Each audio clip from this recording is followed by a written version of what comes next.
I'd like to invite Board Chair Mark Willett and Dr. Gregory Fowler to join me, and I'd like to invite our speaker to step to the front of the stage. Today, we confer an honorary degree on Azmat Khan, an award-winning journalist.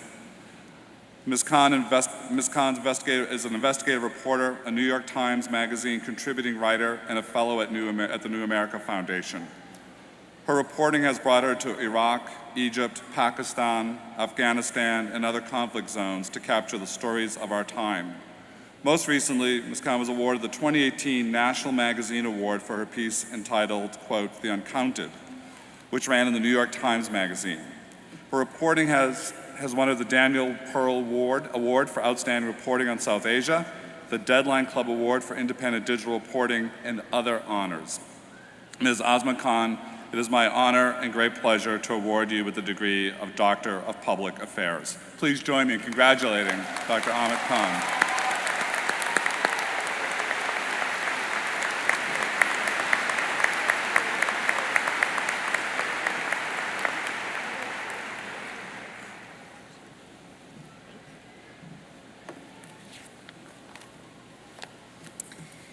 President LeBlanc, thank you. It is such an honor to be here at Southern New Hampshire University in front of a group of such bright minds. Actually, I always felt I was a bright student, and I think that goes back to kindergarten, when I was selected to be in a small class of advanced readers. It was pretty exclusive. We'd meet away from all of the other students, read really difficult books, eat snacks, and have these deep conversations about their plots and characters. Over time, the books got longer and harder, and I kept excelling to the point that one day, about 3 years in, my teacher pulled me aside, and I'll never forget how proudly she looked at me when she told me, "Azmat, you've gotten so good that we're going to put you in the regular level reading class." That's actually how I found out that I'd been behind for years. So that brings me to lesson number 1, delusional self-confidence. Don't underestimate it. That's actually not lesson number 1. I know I'm here to give you advice today, which is a humbling idea because so many of you come here with incredible lived experiences of your own, things that most college students have not yet gone through, and it's a terrifying thought to be giving you advice, but if I have to, and as much as I'd like to tell you that believing in yourself is the key to success, I can't do that. I also can't tell you that if you just work hard and play by the rules, you'll realize your goals. I can't tell you that as long as you make the right choices and be kind to others, that you'll be rewarded. These may be helpful things to believe, but they're not a guarantee. What I can guarantee is this: sometimes you can do everything right, and still everything will go wrong. Circumstances will be out of your control, and it will seem like everything is falling apart. I want to tell you a story I almost never share. It was more than a decade ago. I was in Pakistan working as a reporter. I'd been there almost a year, and this particular assignment had brought me to an area south of the Swat Valley, where hundreds of thousands of Pakistanis had fled to escape a war with the Pakistani Taliban. I was finishing an interview in 100-degree heat when my phone rang. A voice I didn't recognize asked if I was Azmat Khan. "Yes, who's this?" I replied. The man on the line told me that he was calling on behalf of a notorious Taliban leader, Baitullah Masood, and that if I didn't leave the country within 15 days, his militia would kill me. I was terrified, and I mean truly terrified, not terrified in the way you feel when you mistakenly send your mother a text meant for your best friend. I mean, really terrified. So my boss thought it was wise for our team to leave the area. The next day, though, I got another call. 14 days, the man told me.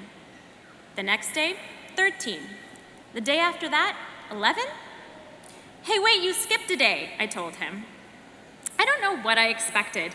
I mean, people who shut down girls' schools probably aren't going to be very good at math, but he didn't really care. I think he thought it was generous to be giving me a deadline to begin with, and I kind of have to admit, I agree. Anyway, to make a long story short, the problem got worse. I couldn't stop the calls or guarantee my safety, and I was forced to leave not only the country, but a job I loved and a project I'd been working on for more than a year to launch. Then, suddenly, all of it was gone. I was back in America without a job, an entire year's worth of work down the drain. I applied for every journalism job I could find, even ones that weren't exactly journalism. Think in the realm of the Maury Povich show. No shade to Maury. Nothing was working out. Months in, I wasn't just angry at the unfairness of it all, but how a single phone call had robbed me of so much, but I also felt bad about myself. For a long time, I thought I would have to leave journalism, and I almost did. Now, people often tell stories like this, about moments of derailment that were just that, moments, in an effort to show the importance of resiliency, of weathering on, to illustrate that setbacks are really only the precursors to success, so long as you are willing to work hard and persevere. That's not why I'm telling this story. The truth is, I was only able to be resilient, to weather on, because of one thing. I had support. I was able to work a menial job that paid a little while looking for a position that I really wanted because my friend Ellen let me stay on her couch in DC. I had parents, amazing, amazing parents, who let me borrow from them and offered lots of unsolicited advice. And I had no one else to be responsible for, no one else's bills to pay, no one else's health to care for, no other mouths to feed. The line that determined whether that would be a momentary setback or a life-altering one came down to one thing: social capital, privilege, advantage, whatever you want to call it. Too often, people look at success and don't see the role of advantages big and small. Similarly, people often look at failure and chalk it up to bad luck, neglecting that these failures, had the circumstances been more equal, very well could have been successes. The reality is that most hardships are rarely ever about pure chance, and their most harmful effects are not uniformly felt. Statistically speaking, for some, hardship is predictable, sealed by years of race-based housing discrimination or a dearth of the right connections. The oppressed are far more likely not only to encounter hardship, but to struggle in recovering from it. That is to say, sometimes the odds are just stacked, odds that are rooted in structures of inequality, systems of injustice, and most importantly, people who look the other way. So what you're probably thinking right now is, wow, this is depressing, this is a graduation speech. You're probably also thinking, if the odds are stacked, why should we, or anyone for that matter, care? I'm here today to make the case that no matter whether you're up against stacked odds or you're the one benefiting from them, that you don't look the other way, that you don't conflate injustice with bad luck, that you don't subscribe to the theory that ignorance is bliss. I'm here today to make the case that when you leave these halls of learning, that you follow up on the next stage of your education, that you commit to being an informed citizen, one who doesn't look away from injustice, but looks directly at it. You don't have to be an investigative reporter to be an informed citizen. I'm not here to tell you to abandon your career aspirations, but I can draw from my experiences to identify the practices you can integrate into your own life, no matter what your career path. I've always felt the biggest barrier to being truly informed is getting lost in our own worlds. It's the easiest thing to be consumed by only the problems we experience and the people to whom we relate the most. Reading the newspaper, books, literature, these are what we traditionally associate with being informed. And while that's part of it, there's so much more. It's about stepping outside of the bubbles, whether digital or real life, and instead listening to people on the margins. Most of the time, we're not even aware of these bubbles, these invisible barriers stitched into our very existence that keep us from seeing the humanity of those who have it harder than we do. I spent much of the last 2 years with Iraqis who had their lives torn apart by war. One of them was a man named Bassem Razo, who fiercely opposed ISIS, but lost his wife, daughter, brother, and nephew in a U.S. airstrike in Mosul. Gravely injured, he snuck out of ISIS territory to get medical treatment and then set out on a quest for justice. A few weeks ago, Bassem arrived in New York, and we went to the 9/11 memorial. This is someone who lost so much, who had such a fundamentally different experience of that event, and I was a little unsure what his reaction would be. But as we walked through exhibits, past pieces of rubble mounted on pedestals, walls plastered with photos of loved ones, flowers, birthday cards, tributes, and the sound of answering machine goodbyes, Bassem told me he was struck by the loss and the sadness, and the cycle of violence it would set off around the world for years to come. We entered a hall where a quote took up the expanse of a giant wall. "No day shall erase you from the memory of time." I could tell Bassem genuinely felt for the victims of 9/11, and in that moment, I wondered what the world would be like if everyone could feel the same way for Iraqis, whose names are not etched in marble and whose rubble is not encased by velvet rope. Sometimes in life, there will be people who help us see that humanity, and this is critical it is critical to be constantly looking for those people. Now, I want you to imagine a scenario. The government has decided to start deporting people for alleged crimes based on secret evidence, so that not even the accused or their lawyers know what to defend against. Now imagine this. Almost every single deportation case built on this secret evidence involves a defendant who is either Muslim or Arab. I asked you to imagine this scenario, but it's actually recent history. In the mid to late 90s, the Justice Department used secret evidence to accuse people in Muslim communities of terrorism and then deport them based on secret evidence. The practice was controversial, and many argued even illegal, so much so that by 2001, George W. Bush promised to end it. And this brings me to step 2. You need to know history. When people talk about creating a registry or enacting a Muslim travel ban, to truly be informed, you need to know the history of similar efforts in the past, the circumstances that gave rise to them, the arguments used by people who defended them, and their impacts. This history helps us not only put contemporary events in context, but it illuminates the structures and systems that can foster injustice, even within ourselves.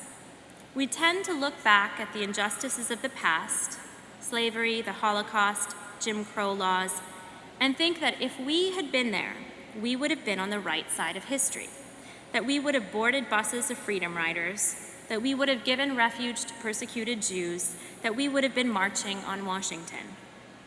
As the New Yorker writer Catherine Schultz has reflected, one of the biases of retrospection is to believe that the moral crises of the past were clearer than our own, that had we been alive at the time, we would have recognized them, known what to do about them, and known when the time had come to do so.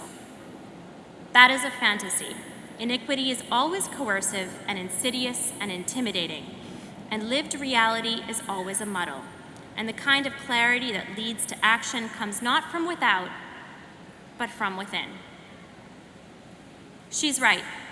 Without understanding that muddle of history, we can never understand the parallels today or the opportunities we are ignoring to be on the right side of it.